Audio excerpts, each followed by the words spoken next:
hay otra filosofía, una cuarta filosofía que vamos a explorar hoy, que decide aceptar ese vacío, decide dejar de engañarse, no ilusionarse con que algo lo puede llenar, sino simplemente lo rechaza, lo rompe, y como la vida no tiene sentido, entonces busca, o no necesariamente busca, porque no hay nada que buscar, sino que descansa su vida en la libertad, ¿no? En hacer lo que nosotros queremos, en lo que sea, nada me define, y como no hay nada trascendente, entonces yo puedo hacer lo que quiera. ¿Quién es este cuarto pensador, Mac? Bueno, definitivamente estamos hablando de Sartre, ¿no? Que él, su forma de darle sentido a la vida es asumir una libertad absoluta, ¿no? Él no cree en que hayan cosas determinadas, no hayan esencias, sino que más bien la esencia se va haciendo mientras que vamos existiendo, ¿no? Entonces, y eso que se va generando mientras que vamos existiendo, es posible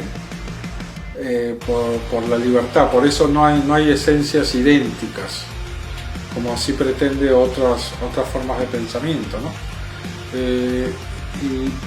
Y acá el problema es que, claro, es un existencialismo ateo, como él mismo lo define, y al no tener un Dios, al darle cuentas, lo único que queda, tú estás librado a tu propia libertad, pero no hay límites, ¿no? No hay límites. Entonces el gran problema es que sin límites nunca puedes determinar algo, siempre estás en la indeterminación, y eso es el riesgo de asumir pretender una libertad absoluta, ¿no? Porque te das cuenta que la realidad constantemente te va colocando límites, y en los límites de alguna manera está el orden también, ¿no? Los límites no es símbolo de represión, sino al contrario, es símbolo de que las cosas tienen un orden y un sentido, ¿no? Entonces, con toda esta cuestión de que habíamos hablado de que las relaciones se convierten desde el utilitarismo, pasando por Nietzsche, en una relación de dominio, para Sartre eres tú y tu libertad solamente, porque no hay posibilidad de formar sociedad, porque el otro es el enemigo, es el infierno, digamos, ¿no? Porque de alguna manera el otro, en la medida que me va mirando, me va queriendo configurar. Y eso es un tema que para Sartre no podría ser, ¿no? O sea, el otro con su mirada, con su forma de pensar, la forma que tiene de pensar sobre mí, ya me está limitando, ¿no? Y en la vida no hay límites para Sartre, ¿no? Entonces, es una concepción bastante pesimista. Yo creo que tiene que ver con esta cuestión que decía Heidegger de que somos arrojados al mundo, ¿no? Arrojados en el sentido de que no hay una misión, no hay una cosa por la cual uno llega al mundo, sino que simplemente es arrojado. Y Sartre también está en esa concepción, desde su concepción de libertad absoluta, ¿no? Pero esta libertad que no tiene límites hace que la gente viva sin referencias, y esa imposibilidad de tener referencias hace que la vida no tenga un rumbo certero, ¿no? Y lo que uno siempre cuando trata de encontrar un sentido a su vida, es encontrar una certeza hacia dónde ir, y acá no hay tal cosa, ¿no? Entonces quedamos en el aislamiento, en el solipsismo, donde estamos encerrados en nosotros mismos con nuestra libertad que no nos lleva a ningún lado. Claro, y traducido en una vida como normal, como lo que realmente sucede con alguien que piensa y que vive así. Es alguien que a los 40 llegó y no se casó, a los 50 se casó, nunca adquirió un compromiso. Este tipo que cualquier compromiso en la vida o mantener un trabajo por mucho tiempo, cualquier cosa que le signifique duradero o compromiso, le es como una molestia. Nunca aceptó nada firme en su vida que debió trabajar por mantener. Esas cosas no le gustan, ¿no? Es el típico tío soltero que muchos de nosotros tenemos. Pero también el tipo que no se quiere comprometer, ¿no? Que quiere tomar las cosas de afuera, que quiere agarrar algo, pero no dar nada de vuelta, ¿no? O sea, en esto entra, creo, muy bien la definición del sexo libre, ¿no? O sea, ¿sabes qué? Yo quiero ser contigo amigos con derecho, pero nada que me comprometa, no quiero comprometer mis sentimientos, o sea, tú no te enamores de mí, yo no me enamoro de ti, por favor, no tenemos que llamarnos toda la semana o escribirnos. Entonces es bien esta idea de cero compromiso, 100% libertad, y que cualquier cosa que limite mi libertad, cualquier cosa a la que yo me tenga que comprometer, es un dolor que no estoy dispuesto creo a que la soportar. contradicción de esto que vemos, de que no es posible vivir en la indeterminación, es que la gente que engaña a sus parejas, primero siempre se le aconseja que lo hagan con gente ocasional, ¿no? Pero que nunca tengas un amante y menos que de ese amante te enamores, ¿no? Pero la casuística dice que la gente que engaña a su mujer, a su esposo, y que lo hace ocasionalmente, en un momento dado llega el momento en que encuentra a alguien en esas ocasiones de la cual se enamora, ¿no? Entonces ahí se determina, ¿no? Porque el hombre está hecho o sea, el ser humano está hecho para vivir en una determinación, ¿no? O sea, en algo que le dé seguridad, y esta cuestión de libertad así por libertad misma, no funciona, ¿no? Siempre en un momento dado, te llegas a enamorar de alguien, y eso es lo que ocasiona finalmente las crisis en la pareja, ¿no? Porque llega una tercera persona que se involucra ya con todo el alma, ¿no? Y eso sería como una antítesis o una comprobación de que la libertad absoluta no funciona. Da pie para muchas cuestiones de actualidad, el existencialismo de Sartre, la ideología de género, o el entender que el género es una construcción, ¿no? Con esta idea de que no hay esencias sino existencias, o sea, no hay nada fijo y determinado a lo que tengamos que aferrarnos, sino que el hombre es un hacerse, el hombre es un devenir, es un hacerse que se va haciendo en el tiempo. Entonces es una filosofía muy actual.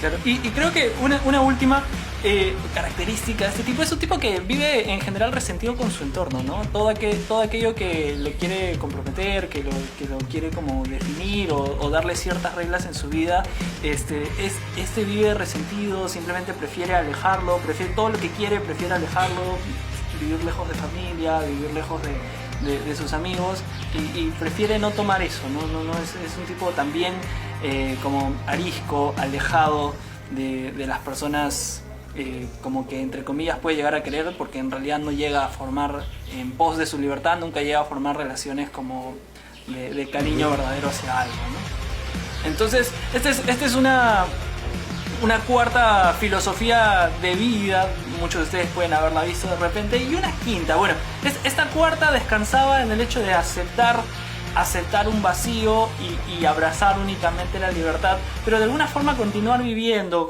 continuar haciendo cosas, avanzando a pesar de que no haya sentido. Pero hay otra forma también de verlo, y que es muchísimo más pesimista, y es que es aceptar el vacío, y que por ende, como no hay nada con sentido, entonces simplemente la vida no vale la pena. ¿Para qué continuar? Joma, ¿cuál sería esta quinta filosofía? Muy bien, ahora nos vamos a poner un poquito depres, para ir al pesimismo de Schopenhauer.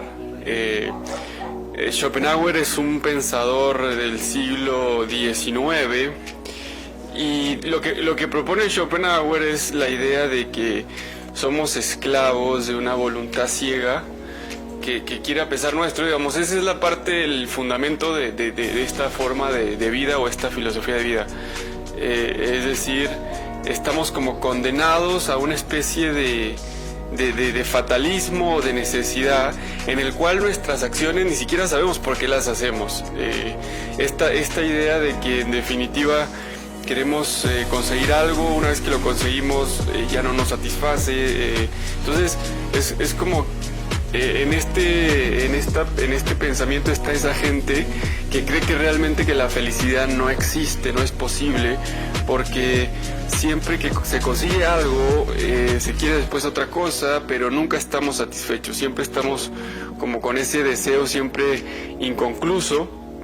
Hay algunas frases que tiene Schopenhauer que son muy significativas en este tema, en relación a esto. Dice Schopenhauer que vivir feliz solo puede significar, por ejemplo, lo menos desgraciadamente posible, o de la forma más soportable que se pueda vivir la vida. Según Schopenhauer, hay que ver como cada acontecimiento como si fuera algo necesario, ¿no? Una especie también de estoicismo, donde todo lo que sucede y sucederá, pues no lo podemos solucionar, ya está, es definitivo. Entonces, me acuerdo cuando nosotros hicimos una actuación sobre filósofos, categorizamos o representamos a Schopenhauer como si fuese un emo, ¿no? donde este emo repetía en todo momento. Escuchaba Panda, Schopenhauer. Sí, un emo que escuchaba Panda y que en todo momento repetía que la vida no solamente que no tiene sentido, sino que la vida es como un engaño, ¿no? La vida es como que nos hicieron, es una gran estafa, esa sería la palabra. Nos hicieron nacer en una vida o en unas condiciones en las cuales aquello que queremos, la felicidad, nunca va a ser posible. Entonces, realmente es algo trágico, es algo desesperanzador. Y sí, me parece que también... No, creo que lo peor de todo es que el movimiento hacia la búsqueda de la felicidad nunca desaparece, ¿no? O sea, siempre tenemos esa vana esperanza de que lo vamos a conseguir. Por eso también es una cosa trágica, ¿no? Es como la piedra de Sísifo.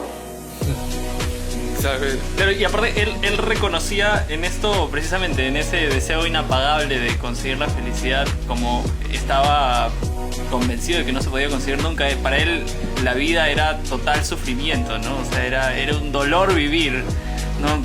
Como que no, si no tiene sentido y no vas a ningún lado, la verdad que la vida tiene sabor a nada, ¿no? Claro. Y es un pesar. Por eso algunos autores coherentes con esta postura pues terminan diciendo como conclusión que la única solución es el suicidio. Es decir, si en esta vida vamos a estar siempre deseando cosas y esas cosas nunca en definitiva van a terminar de satisfacernos, una especie de salida, o la salida más bien, sería el suicidio, porque ahí sí se termina como ese deseo inapagable que siempre quiere cosas y que en definitiva nos domina, y hasta que llega la muerte, pues ahí ya, como decía, ya no está. Ahora es raro porque Schopenhauer ese planteamiento del suicidio lo plantea formalmente, teóricamente, pero él en su vida al final no se suicida, ¿no? O sea, al final como que guarda la esperanza de que a lo mejor algo de eso estaba equivocado, ¿no?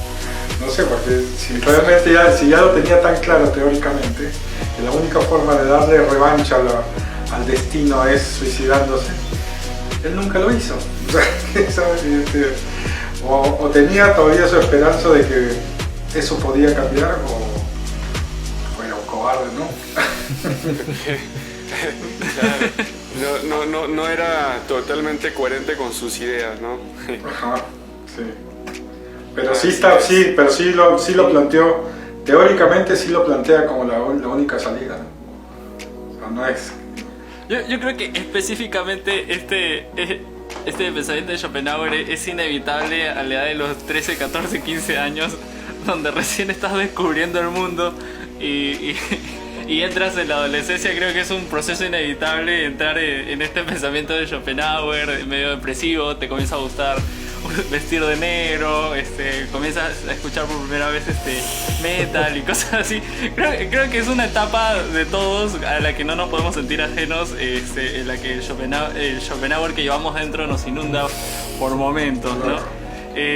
Yo, por ejemplo, lo caracterizaría y lo vería en una artista que ahora mismo es muy como muy reconocida y que vende precisamente esta imagen como de depresión, de dolor, de tragedia, y que es Billie Eilish, ¿no? Que lo transmite en toda su imagen, siempre vestida de negro, como sangrando, deprimida, puesta la capucha para encima o mirando hacia el piso, y es muy característico, y ese es como lo que vende ella, su producto como artista.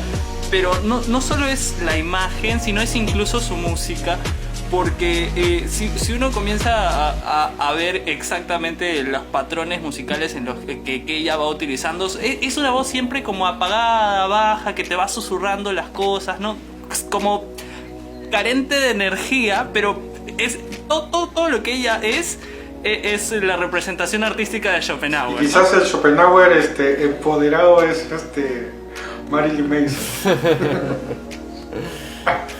Claro, el de Sartre, ¿no? La representación de Sartre sería Marilyn Manson. Y la banda de Schopenhauer latinoamericana sería Panda, sin duda. Sí, ahora Víctor, que hablaba, citabas a Billie Eilish, recordaba esta película El nacimiento de una estrella, esta que se hizo famosa en 2019 con Bradley Cooper y Lady Gaga, y que habla de eso. O sea, si los que han visto la película ven en Bradley Cooper que es un artista ya realizado, ¿no? Un famoso rockero, y que él tiene siempre a lo largo de la película esa búsqueda, ¿no? O sea, tú ves que el tipo tiene problemas de alcoholismo, de drogadicción, pero tú escuchas las letras de sus canciones en la película y vas viendo los diálogos que él va teniendo, y es un tipo que siempre está como con un conflicto interno, ¿no? Siempre tiene esa búsqueda pero en la vida tiene que haber algo más, ¿no? Y se topa con Lady Gaga en la película, en ella va encontrando amor, va encontrando como un sentido, pero en la película termina él suicidándose, ¿no? Como que ya en un punto dado todo eso en su vida le abrumaba y le termina ganando por completo, y creo que la película está buenísima porque es casi que una radiografía de lo que muchos artistas viven, ¿no? O sea, ejemplos hay incansables de cuántos artistas por fuera parecían tan exitosos, tan felices, ¿no? Tan realizados, pero te das cuenta que por dentro la verdad su vida era un dolor constante, ¿no? Y terminan optando precisamente por el suicidio. Claro. Para los que querían verlo, ya saben, se suicida. El protagonista muere. Alerta spoiler. Si lo quisiste recomendar, bueno, háganse ese sacrificio pesimista Schopenhauer de ver. Mira, por más que les haya contado el final, es una peli que vale la pena ver, ¿eh? A mí la verdad me gusta mucho esa peli. El soundtrack de la película además es sí. Y creo que en Bradley Cooper está esa creo que hay una salida en todas estas posiciones existencialistas pesimistas, que es a través del arte, ¿no? Y como una salida a la trascendencia, como una salida a que todo, a través de la estética, del camino, de la experiencia estética, uno puede redimir todo el sufrimiento, ¿no? Porque el sufrimiento, el arte se convierte en la voz de su sufrimiento, pero como ya es algo bello, de alguna manera trae un consuelo, ¿no? Y en Bradley Cooper está esa exacerbación siempre hacer un arte que muestre su dolor, pero a su vez una redención también, ¿no? Pero sí, y en esas salidas hacia la vía artística hay muchos pensadores, ¿no? que han tratado de ver eso como una salida a la trascendencia, una salida al sentido, ¿no? Claro, exacto. Que es muy posmoderno también, ¿no? Buscar en el arte como una salida religiosa, mística casi. A falta justamente de una cultura y de una experiencia religiosa, ¿no? Como diría Enrique Iglesias. Exacto. Buenísimo. Entonces, me quedo con una pregunta interesante que plantea casi al final Schopenhauer, y lo mencionaba Homa.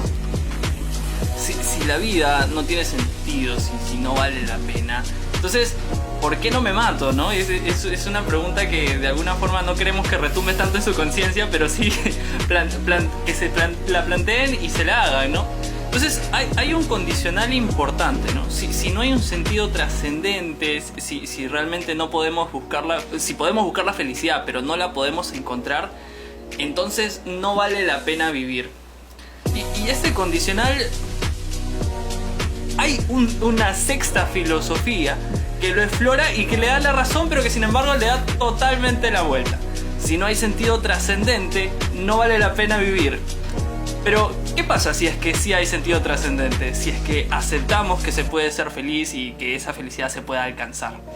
¿Cuál es esta sexta filosofía, José Manuel? Muy bien, bueno, ya para terminar, creo que cerramos bien con un pensamiento que nos da algunas respuestas y algunas claves más sólidas y más, si quieren, constructivas para entender lo que es el sentido de la vida.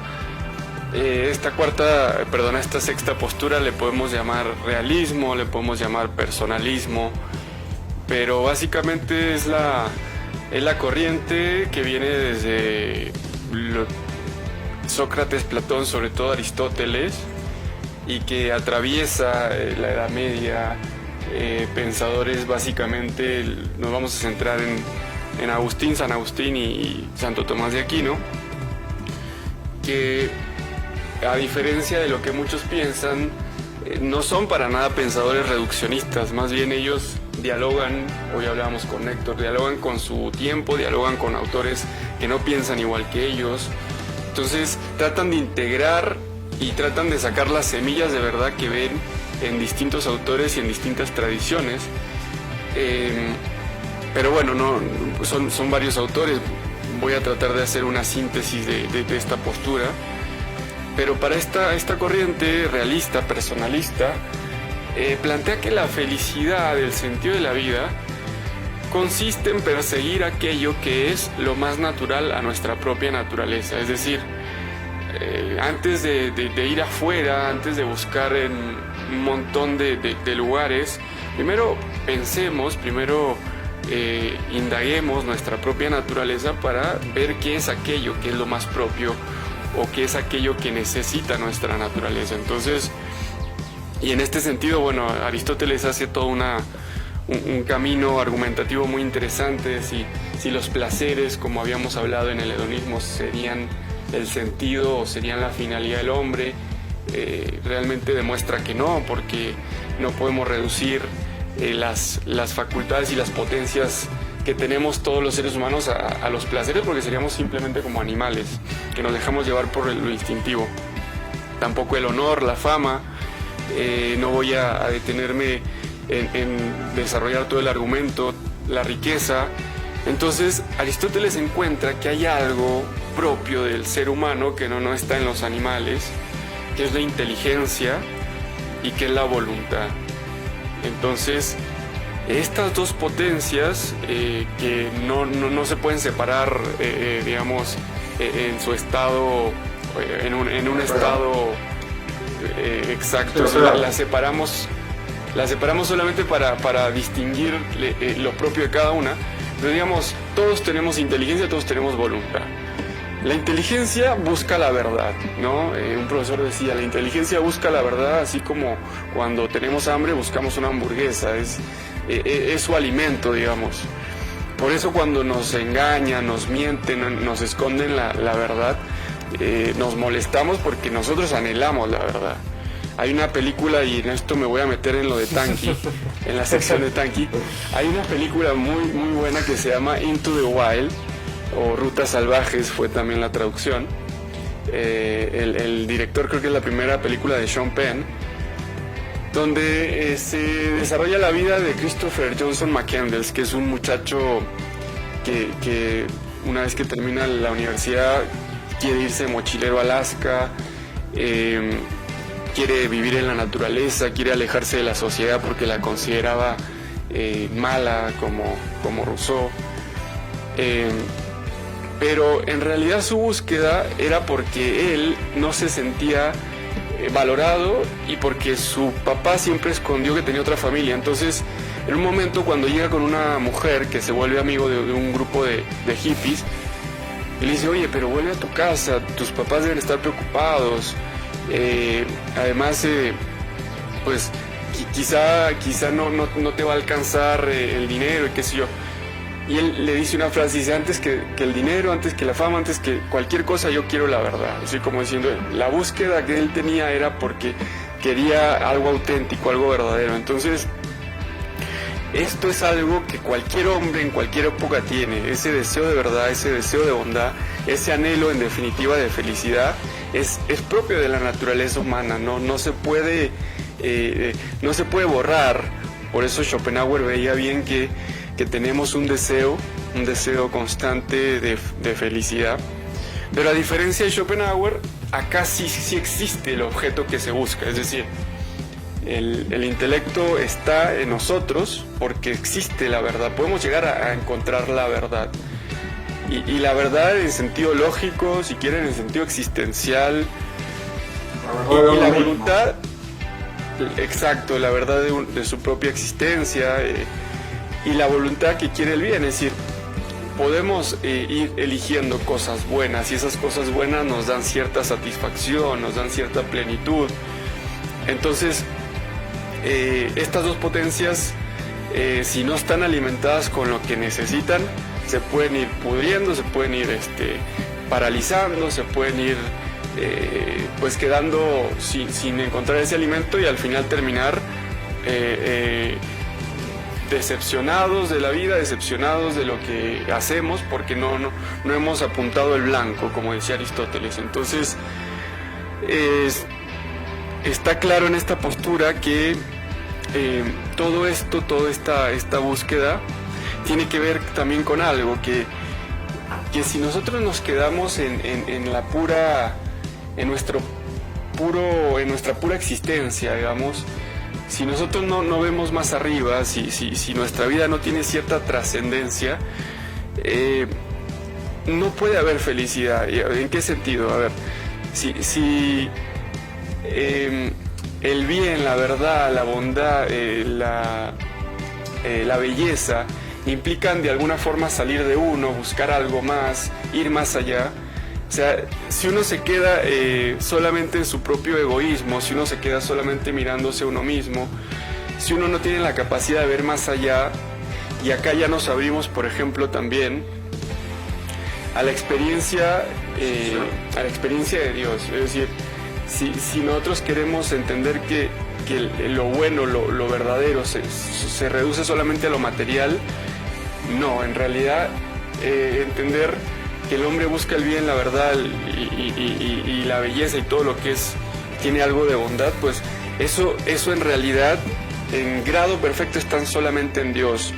Entonces, esta búsqueda que tenemos en el mundo, este ir encontrando ciertas cosas buenas, un proyecto de vida, un estado de vida, amigos, una profesión, una esposa, un esposo, en definitiva son cosas que nos dan cierta plenitud, pero la plenitud absoluta, total, no se puede encontrar en este mundo. Y San Agustín lo dice bien, dice que el hombre, hay un deseo infinito en el corazón del hombre, que si lo buscamos saciar con cosas finitas, es decir, con cosas materiales y demás, nunca vamos a poder llenarlo, porque el deseo que tienes de otra categoría, es de otra naturaleza, es de algo infinito. Y en ese sentido también creo que, bueno, me ha sido un poco difícil sintetizar todo esto, pero una de las claves ya en lo concreto es que para esta postura uno no puede llegar al bien, a la verdad y a todo esto si no es por la caridad, es decir, si no es por buscando el bien del otro. Y acá también tiene que ver con la trascendencia. Buscar el bien del otro en cuanto a otro, esa es la caridad, ese es el amor. Es decir, si yo paso mi vida buscando mis propios bienes, mi propio beneficio, buscando siempre lo mejor para mí, no voy a encontrar la felicidad en definitiva. Si yo busco el bien de los otros, si busco la felicidad de los otros, ahí está la felicidad también mía. Entonces, trascender o buscar esta vida trascendente es salir de mí para encontrar al otro, para buscar el bien del otro, para encontrar en esa búsqueda también a Dios, que es la clave de la existencia. Y bueno, podríamos a lo mejor desarrollar mucho más de esto, pero bueno, no sé qué más. Creo que justo una de las frases más importantes de la película que decías, Into the Wild, es esta definición de la felicidad, como que la felicidad solamente es real cuando es compartida, ¿no? Que tiene que ver con esta cuestión que tú estás diciendo de salir de uno mismo. Hace poco me preguntaba un amigo que quería dar una charla sobre las preguntas esenciales de la vida, de dónde vengo, quién soy, hacia dónde voy. Y yo le decía, creo que hay una sola respuesta para esas tres preguntas, que son de dónde vengo, del amor, quién soy una persona que con capacidad para amar y darse a los demás, y hacia dónde voy, seguir amando, ¿no? O sea, en el amor creo que uno puede encontrar el sentido de trascender uno mismo, ¿no? Que obviamente, como tú dices, en la escala de entes, bueno, Dios no es un ente, ¿no? Pero está Dios en el eslabón más alto, ¿no? Pero en mi relación con los demás, ahí también se manifiesta justamente la felicidad en esa capa, porque ya lo decía Aristóteles, de que somos seres sociales por naturaleza, y eso no es una definición así sencilla solamente, sino que es la clave para entender cómo tenemos que nosotros vivir para poder llegar a la felicidad, ¿no? Que es justamente mi dimensión social, proyectarme hacia el otro con mi capacidad de amar, y de esa manera también poder encontrar un gran sentido, ¿no? En todo este tiempo de la pandemia se ha hablado mucho de ese espíritu de solidaridad del pueblo, y creo que esa solidaridad también ayuda a entender el dolor de la gente, y así poder ser humanamente más, vivir en una convivencia mucho más fraterna, ¿no? Que es lo que finalmente estamos llamados como sociedad, ¿no? A alcanzar como un bien común que nos perfecciona todo. Sí, claro, exactamente. Claro. Creo que también algo súper importante de esta postura es el optimismo que viene con el hecho de aceptar que hay un sentido, ¿no? Veíamos en Schopenhauer que es insufrible la vida porque nada tiene sentido precisamente. Pero cuando, por ejemplo, el sufrimiento, las cosas malas que podemos pasar en el día a día tienen una resolución más adelante, pues son un trabajo que más adelante voy a poder construir algo que vale la pena, entonces ese sufrimiento es llevable, tiene una causa, puedo darle un sentido y lo puedo vivir, lo puedo pasar, incluso etapas de tristeza, incluso etapas de pérdida. Son cosas que uno puede llegar a superar precisamente porque en el futuro eso va a tener una resolución, y es algo que yo voy a ir construyendo en el día a día, ¿no? Aquí vemos ya claramente que hay como una recuperación de la vida, pero no solo postergada hacia adelante, sino que a cada momento la vida se vive sabiendo que en adelante cada una de las cosas que nosotros estamos haciendo van a tener una repercusión, un resultado, y yo puedo con mis propias decisiones construir algo valioso, ¿no?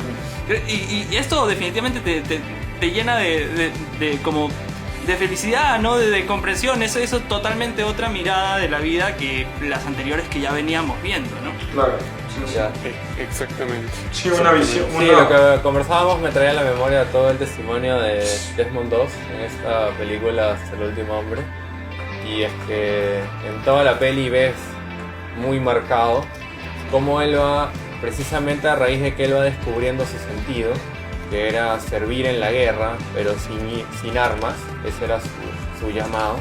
Y conforme él se va aferrando más a ese sentido, lo vas viendo en la película, es que él va teniendo mayor éxito, ¿no? Él pasa de todo este sufrimiento, de ser apartado de su pelotón, de ser apabullado, maltratado, y él termina siendo el héroe de la película, ¿no? Pero precisamente él saca toda esa fuerza de su llamado y de que él responde a su llamado con heroísmo. Siempre el sentido trae la fuerza correspondiente, ¿no? Un gran delfín. Bien. Joma, ¿alguna idea final sobre este último pensamiento?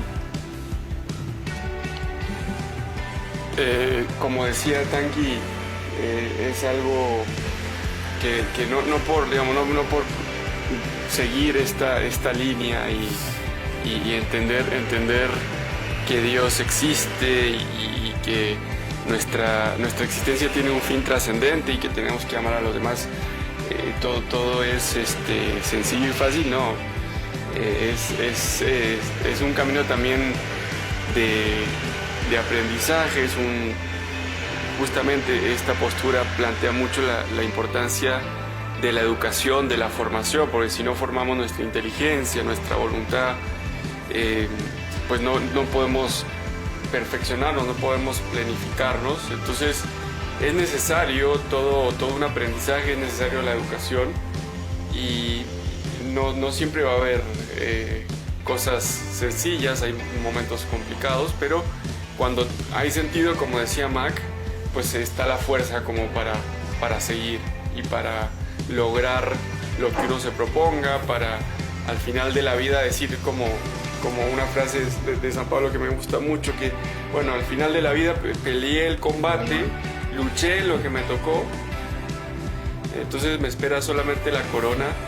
Pero qué bueno sería que todos, cuando ya estemos en el último momento, ¿no? Y no sabemos cuándo va a ser, si va a ser pronto o si va a ser ya de viejos, pero que digamos, bueno, ya me está pronto la partida, pero luché lo que me tocó, traté de servir en lo que me tocó, traté de buscar el bien de los demás, y uno se va tranquilo diciendo, bueno, logré el sentido que se me planteó, o logré lo que me tocó en la vida, ¿no? Di mi 100, ¿no? Y eso es súper importante, ¿no? Y va también con este mismo pensamiento, es dar el 100 a cada momento, aprender a asumir las responsabilidades y vivir intensamente, pero no descuidando, pero intensamente cada momento, ¿no? Porque nuevamente yo sé que lo han escuchado toda esta última idea, pero porque las cosas valen la pena, ¿no? Entonces, yo creo que hemos tenido un gran programa también en duración, un programa largo, lo hemos tenido que dividir en 2 partes, pero esperamos que lo hayan disfrutado. Ha sido un tema que hemos preparado bastante tiempo. Coméntenos ahí en los comentarios, vale la redundancia, por favor déjenos en los comentarios cuál de estos pensamientos, cuál de estas filosofías de vida son con las que ustedes se asocian más, en qué momento de su vida de repente, o alguna anécdota. Pueden dejarnos alguna canción que sea característica de cada uno de estos pensamientos. Y bueno, nos vemos en el siguiente programa de aquí a 2 semanas. Ya saben, cada 15 días tienen su podcast favorito nuevamente. Tenemos un gran tema el siguiente, así que no No se olviden de seguirnos en todas nuestras redes sociales, en YouTube, en Spotify, en Facebook, en Instagram. Ahí estamos, así que no sé si tienen una última idea para decir ustedes, muchachos, antes de irnos. Creo que todo está dicho. Hay que vivir la vida y tener Y no es que la vida te viva. Así es. Un grande también te dijo. Grande tía Susy Díaz. Sí. Bueno, nos vamos Sí. entonces. Nos Listo. vamos. Hasta la siguiente semana. Chau, chau. Chao, chao. Chao, chao. Un abrazo grande, gente. Nos vemos.